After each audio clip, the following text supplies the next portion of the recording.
Hello, everyone. My name is Josie Brockman, and this is my signature assignment project.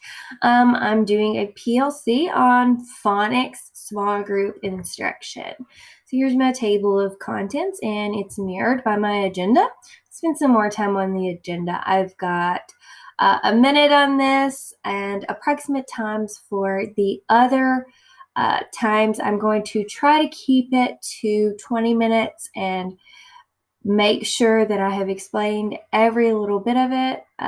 Feel free to ask questions at the end and let me know your thoughts.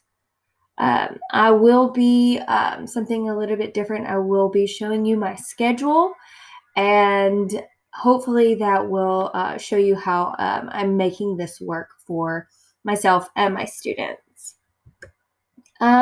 So when I did my vision statement, what I did was I wrote down what I like to call power words that reflected my core beliefs.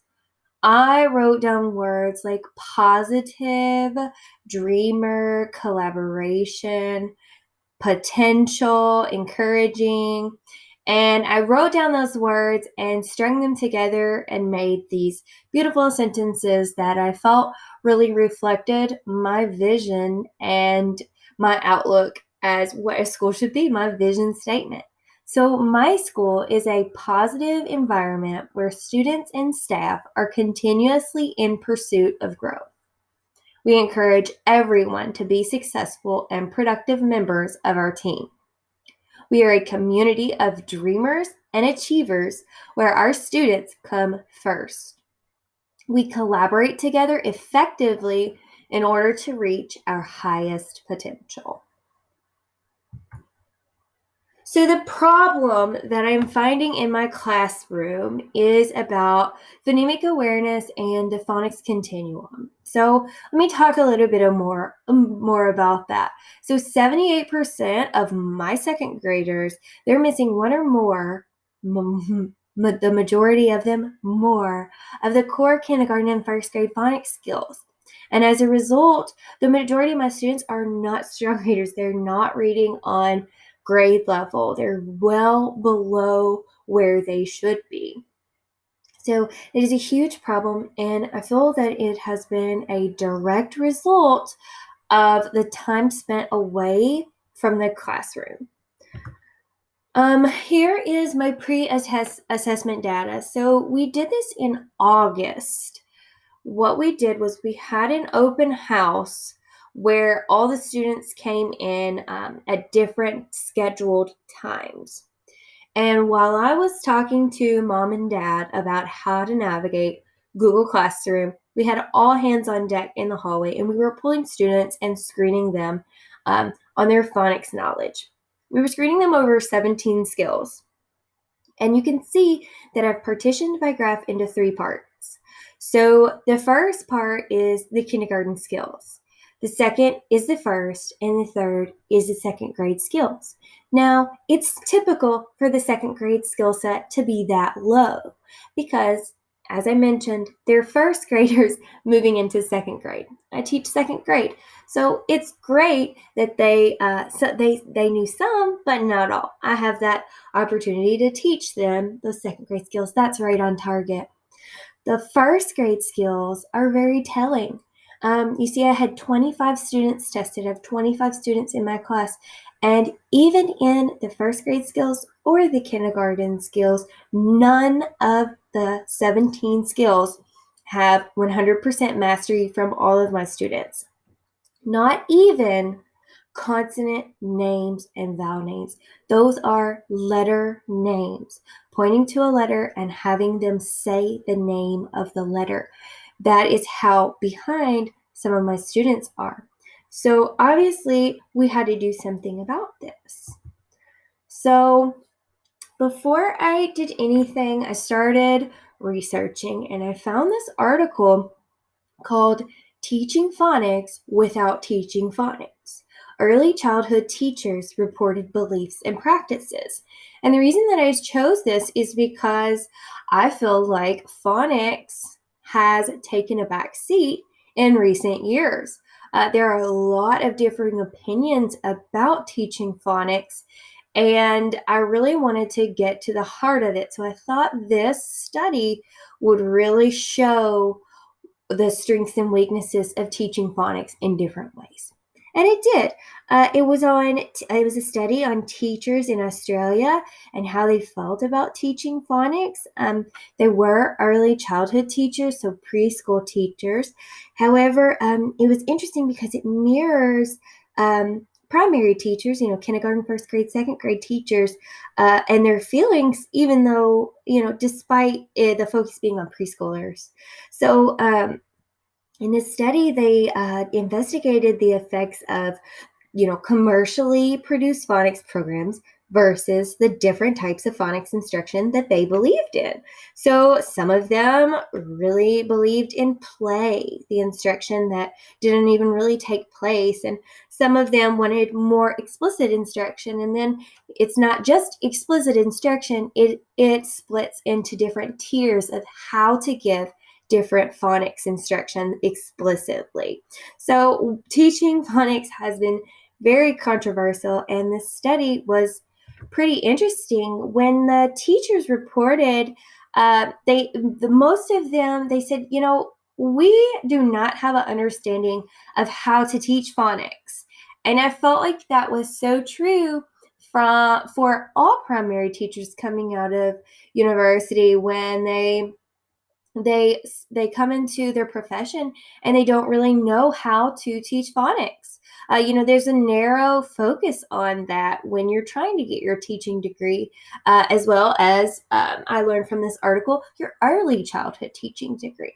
So what happens is you go into your profession and you don't really know how to feel about these different methods of teaching phonics. And what happens is you mirror what your other colleagues are doing. So if they believe in phonics, you're believing in phonics at first. If they don't believe in it, you are anti-phonics because you're going to be doing what your team is doing. It's just natural, especially when you're first coming into teaching. So many teachers report not even having an understanding of how to teach phonics. We're just learning this as we go along. There are two main explicit types of phonics teaching. So we've got synthetic and we've got analytic. So let me break this down in terms of our students. So analytic phonics is where they learn the words first and then they analyze the parts. And our students at our school, they mainly learn from that analytic phonics approach. We do this through spelling lists. So we give them a list of words with similar phonetic patterns, and then we ask them to learn those words and spell those words. Now, on the other hand, the synthetic phonics approach is what we're going to be diving into more today, where I will be teaching sounds and combinations, and I'll teach those first, and then we'll gradually dip our toes into words that use those skills. So they're opposite. There are teachers that believe in both. Sometimes they don't believe in either. But today we're going to flip my students from analytic phonics to synthetic phonics, and we're going to see how it turns out. In this study, many of the teachers, they were exposed to explicit synthetic approaches, as well as those drill and kill methods of teaching phonics, which is what I'm going to be doing today. One thing that they all agreed on, though, despite everything being so controversial, they really all agreed, and I agreed too, on those commercially produced phonics programs, how they are not effective. They're a waste of time. Even though we report that we don't really know how to teach phonics and we have limited phonics knowledge, we still don't want that easy out. We don't want that workbook where the kids are doing a page, looking at a picture and writing a letter, looking at a picture and writing a letter. We all believe that that's not even effective. So that is something that I thought was very interesting in the article. So based on my pre-assessment data, as well as all of the different approaches that I learned about in the article, I chose to find a focus group. And at first glance, my focus group doesn't look like they have much in common. But let's dive into this just a little bit. Okay, so the 4 students that I chose, they have 0% mastery in first grade skills and 0% mastery in second grade skills. So they're all stuck in that kindergarten level. Now, student D, she needs one more skill to master all of the kindergarten standards. Students B and C, they needed 2 more. Student A needs 3 more kindergarten phonics skills to be mastered in order to move on to the first grade. Now, what they had in common, they all 4 needed one skill. So I grouped them into the group for short vowel sounds. So the intervention is short vowel sounds. So let me give you a preview of what that intervention looks like. They come on 15 minutes per day. On Fridays, I do not have Google Meets. Fridays are for meeting kids in person if they need to at school. For my kids with no internet and things like that. So Monday through Thursday are days for explicit instruction. So what I did for my intervention group is on Monday, we practiced using the short vowel sounds. And what I'm talking about when I say short vowel sounds is, A, E, I, O, U. What do those letters say? So we created words with short vowel sounds. We talked about, what does A say? Ah, what does E say? Eh, and so on. The next day, we played a virtual board game where the students had to say the sound, and if they got it right, they got to roll and move on. And we played that over and over and over again, and we just practiced those short vowel sounds. On Wednesday, we took everything that we have learned so far and we applied it by reading a story and picking out all the short vowel sounds that they heard, and then we wrote them down together on dry erase boards. And then on Thursday, I used the same screening as they used in the beginning of the year on August 20th. And we used that same test, but not the whole test, just the short vowel sound part of that test. And that's how I screen them. So when they are ready, I'll tell them to set a timer and come back at a certain time. And I'll explain that a little bit more in a minute. So here is my schedule of how I make my day work. So the yellow parts are the times that I am not on live. Those are the times that my kids are working on independent work. So I teach 3 core whole group classes a day, reading, grammar, and math. Okay, the other times I'm contacting families, I'm checking work, I'm planning, I'm eating lunch. The rest of the day from 11:30 to 3:30, I have 17 groups. And each group has kids in it where they are on different levels. And every single day, I might have a different group for these 17 different skills. So for my focus group, I have them at short vowel sounds. So if you look for short vowel sounds, that's 12:15. So I would tell them every day, I give them their schedule, 8:30, 9:30, 10:30, 12:15. Those are the times that you get on. And they know that they're going to be getting on at that time. That's just their day to day. Now, you will see in just a minute that it might change from day to day. For example, student D passed the test the first day. And so on Monday, her schedule was 8:30, 9:30, 10:30, 12:15. Well, on Tuesday, she got to do 8:30, 9:30, 10:30, and her next skill that she needed was onset and rhyme, and that ended up being at 1 o'clock. Okay, so here's my post-assessment on Monday. On Monday, I saw that student C and student D already knew their short vowel sounds. Maybe they tested badly that day. So what happened was student C I said, stick around with me. After the lesson, student A and student B hung up. I'll see them again tomorrow.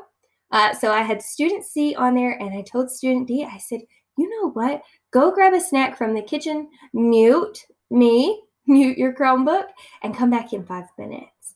So student C, I tested him really quick on his sounds, and he passed with flying colors. So the next day he had a different schedule. And then when student D came back, I tested her on the same thing, and she passed with flying colors. So there's no need for a student that already knows it to spend a whole week getting an intervention that they don't need. They were allowed to move on. Whereas student A and student B, they needed the rest of the week. So when I tested student A and student B on Thursday for the short vowel sounds, student B passed. So that means that student B has one more skill before they're out of kindergarten, I'm going to say standards, but skills. And then student A didn't pass. Student A stayed the same. So when student A, I see her not learning. So what happens is she's going to keep that same time slot, and she's going to participate in the same group, in the same interventions the following week. So the next one, Monday through Thursday, she's going to be doing the same thing. Whereas student B goes to a different group with a different time slot and works on the next kindergarten skill that they need. So here are my next steps. So student A, like I said, we keep her on the same skill. We give her more time. Student B gets a new time of the day. Now he gets to go to the long vowel sound group, where it mirrors the same intervention, the same exact layout and plan, except it's long vowel sounds, and a different book that we read and find words with, long vowel sound words. And then student C, so he now is in his first grade skills. He got that 1 o'clock time slot. His next skill was onset and rhyme. And student D, same thing. She then got to go to the onset and rhyme group. So here is my reflection. I'm just going to pinpoint a few things out of it. I'm not going to read it all the way through to you. I presented this to my kindergarten, first, and second grade colleagues. They're the primary teachers in my school. They're also working with this phonics screening data, and we're trying to structure our interventions and schedule in order to make the greatest impact for our students. And in my school, most all of the students are behind except for our new kindergartners, so this was very, very relevant. And even the kindergarten teachers were taking this schedule and rolling with it because they also want their students to be on target and get all those kindergarten skills because those are just so key. I felt like this was very successful. I had 75% of my students in my focus group master it, as well as students in other groups. I know that my students can't be that unique in this situation. So I felt like it would be helpful to show other small groups that phonics instruction can be beneficial, even if it's synthetic and it's not a traditional analytic spelling list like most people are used to. This PLC pushed me to address this issue when at first I felt it was impossible. This project made me aware that I needed to do something and pushed me to make a schedule and an impact on my students. So I hope you enjoyed, and if you have any questions, please